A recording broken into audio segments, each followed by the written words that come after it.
The primes function is defined using arrow function syntax, taking a single parameter n representing the upper limit for finding prime numbers. The function checks if n is less than 2. If so, it returns an empty array since there are no prime numbers less than 2.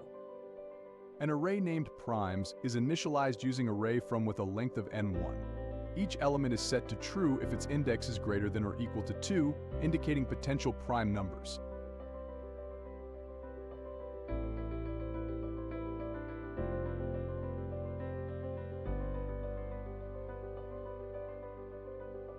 The algorithm iterates through numbers from 2 up to the square root of n.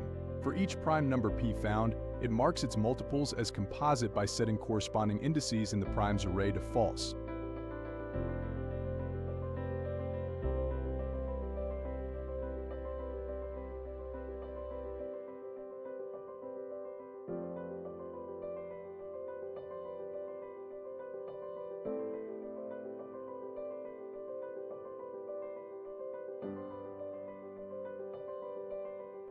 Using the reduce function, prime numbers are accumulated. If the value at an index is true, indicating a prime number, the index is added to the accumulator array.